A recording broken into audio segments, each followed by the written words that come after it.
नमस्ते दोस्तों, मैं प्रिंस आपका तहे दिल से स्वागत करता हूं आपका अपना प्यारा सा YouTube channel Rathore online classes में। दोस्तों, हमने पिछले क्लास में उत्तल दर्पण में किरण आरेख खींचने के सभी नियम को पढ़ लिया था। आज हम उत्तल दर्पण और अवतल दर्पण में अंतर स्पष्ट करेंगे। तो चलिए आज की क्लास को हम स्टार्ट करते हैं।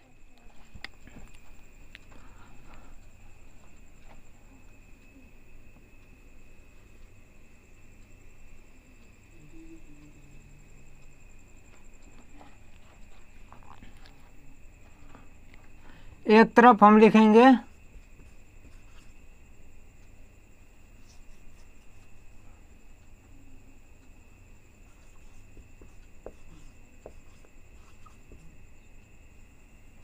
अवतल दर्पण, एक तरफ हम लिखेंगे अवतल दर्पण, दूसरी तरफ हम लिखेंगे उत्तल दर्पण।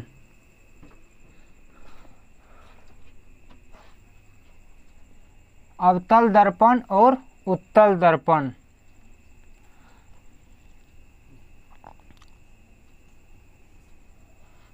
पहला है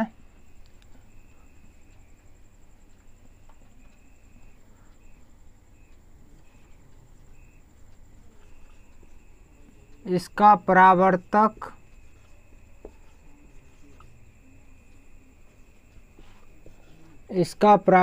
सतह अंदर की, इसका परावर्तक सतह अंदर की ओर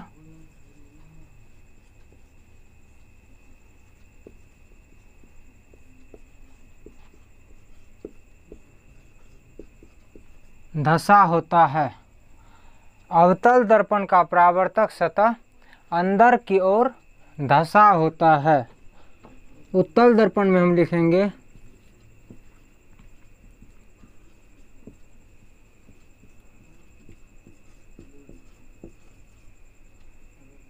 इसका परावर्तक सतह बाहर की ओर, इसका परावर्तक सतह बाहर की ओर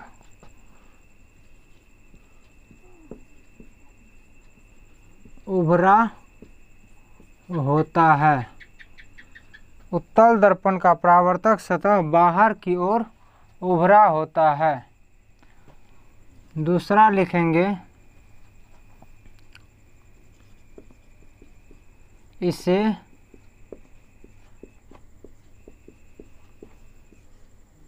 अभिसारी दर्पण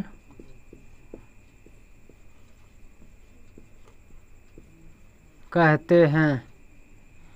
अवतल दर्पण को अभिसारी दर्पण कहते हैं। और इसका दूसरा लिखेंगे उत्तल दर्पण को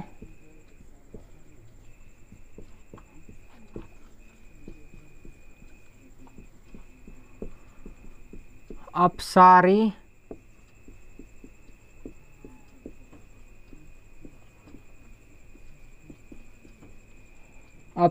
दर्पण कहते हैं। अवतल दर्पण में हम तीसरा अंतर लिखेंगे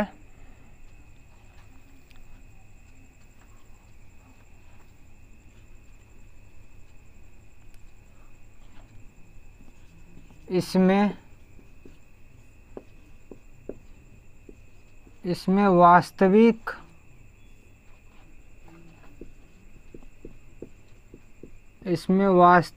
आभासी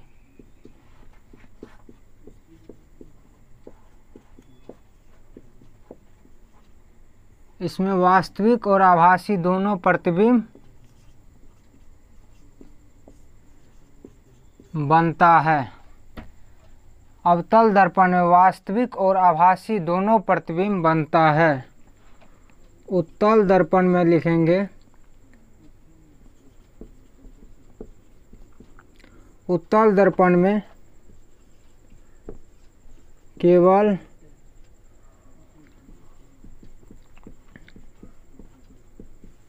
आभासी प्रतिबिंब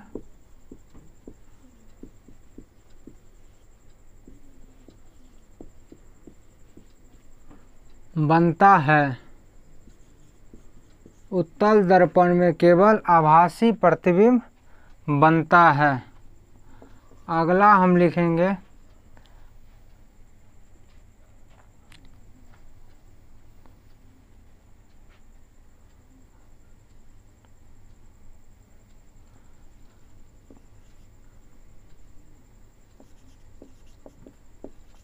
अवतल दर्पण में वस्तु से छोटा, बड़ा, अवतल दर्पण में यानी कि इसमें वस्तु से छोटा, बड़ा और बराबर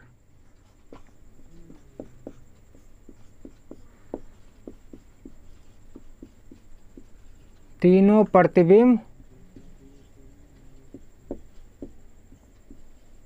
बनता है। अवतल दर्पण में वस्तु से छोटा, बड़ा और बराबर तीनों प्रतिबिंब बनता है। उत्तल दर्पण में लिखेंगे इसमें केवल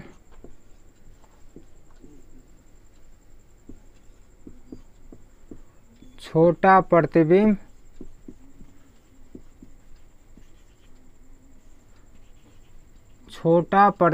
बनता है। उत्तल दर्पण में केवल छोटा प्रतिबिंब बनता है। अगला लिखेंगे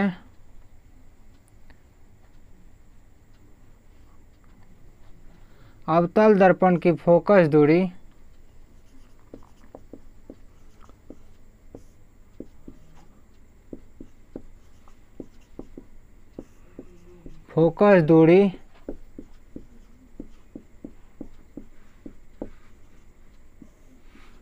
ऋणात्मक होती है। अवतल दर्पण की फोकस दूरी ऋणात्मक होती है। उत्तल दर्पण की फोकस दूरी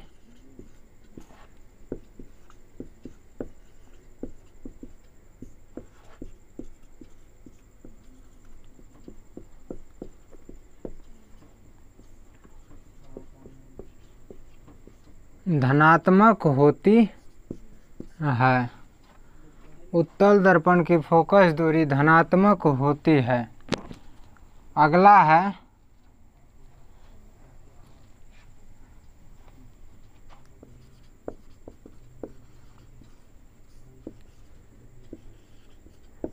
इसकी वक्रता त्रिज्या यानी कि अवतल दर्पण की वक्रता त्रिज्या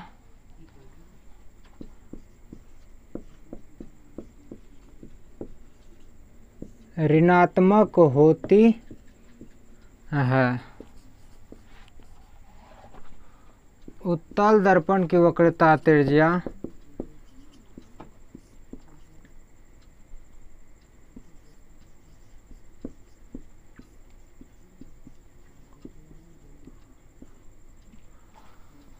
धनात्मक होती है।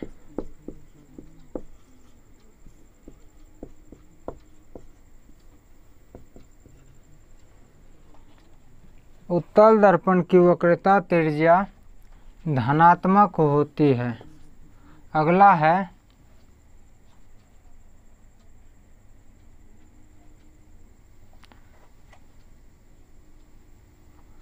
अवतल दर्पण के आवर्धन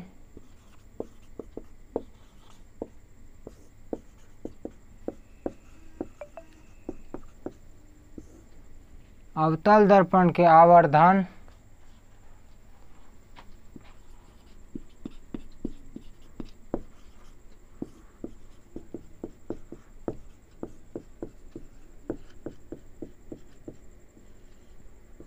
धनात्मक और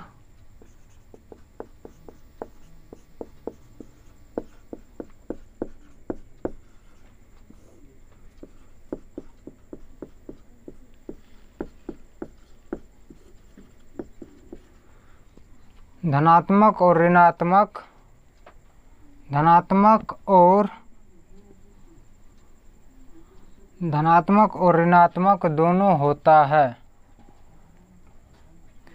उत्तल दर्पण की वक्रता त्रिज्या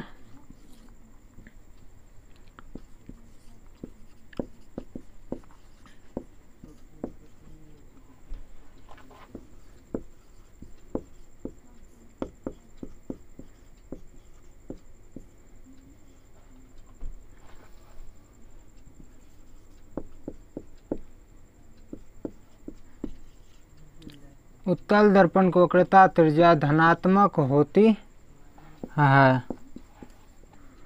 उत्तल दर्पण की वक्रता त्रिज्या धनात्मक होती है। अगला है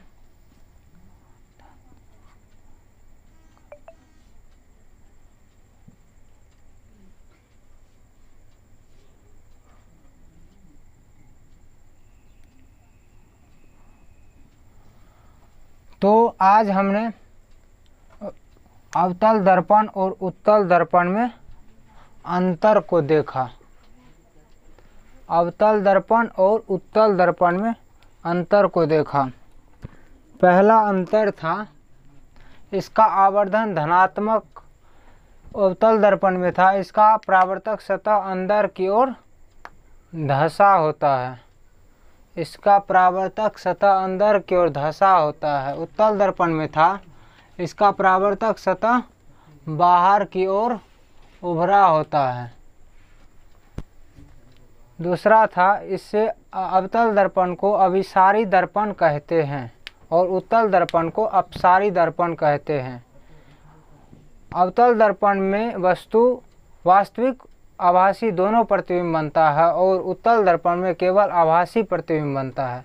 अवतल दर्पण में वस्तु से छोटा, बड़ा और बराबर तीनों प्रतिबिंब बनता है और उत्तल दर्पण में केवल छोटा प्रतिबिंब बनता है। अवतल दर्पण की फोकस दूरी ऋणात्मक होती है और उत्तल दर्पण की फोकस दूरी धनात्मक होती है। अवतल दर्पण की वक्रता त्रिज्या ऋणात्मक होती है और अवतल दर्पण की वक्रता त्रिज्या धनात्मक होती है। अवतल दर्पण का आवर्धन धनात्मक और ऋणात्मक दोनों होता है और उत्तल दर्पण का आवर्धन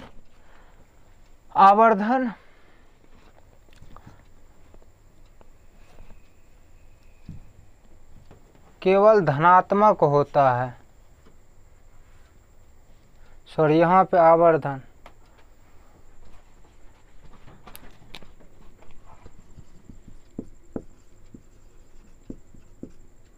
उत्तल दर्पण का आवर्धन धनात्मक होता है।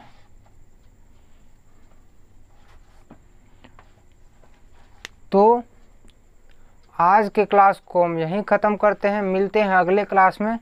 थैंक यू, धन्यवाद, बाय।